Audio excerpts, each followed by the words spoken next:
Laudetur Jesus Christus, Saint-Père Laudetur. Frères et sœurs, après avoir parlé la fois passée de l'évolution du mensonge, aujourd'hui nous parlerons des lieux du mensonge.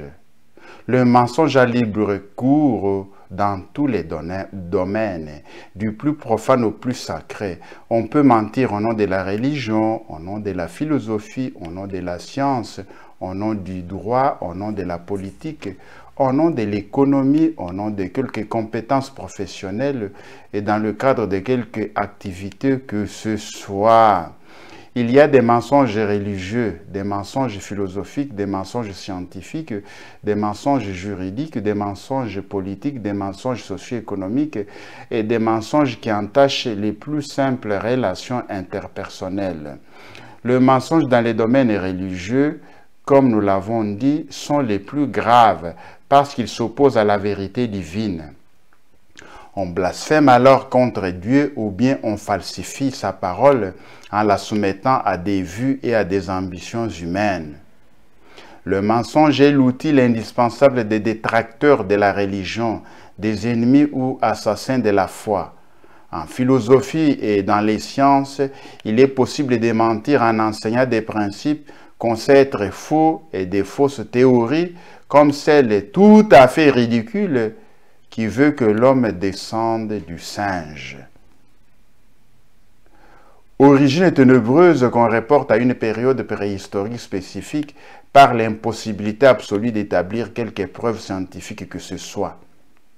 Le mensonge consiste alors à poser en thèse scientifique ce qui n'est que pure hypothèse fondée dans l'imagination. Lorsque la science du droit refuse de se baser sur la loi naturelle et ne veut s'appuyer que sur les faits actuels de la société, elle ne peut être que source de mensonges et donner naissance à des faux droits, comme le droit présumé à l'avortement, le droit présumé au mariage homosexuel, le droit présumé de contrôler les naissances par n'importe quel moyen, etc. La politique telle qu'elle s'exerce depuis Machiavel semble être un lieu privilégié des mensonges. Quel mensonge n'est-on pas prêt à commettre pour prendre le pouvoir, le conserver et l'étendre?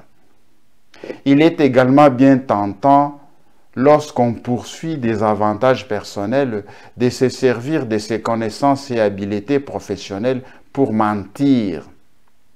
Le domaine le plus exposé au mensonge semble être le domaine de la gestion des biens économiques et de toutes les transactions d'affaires.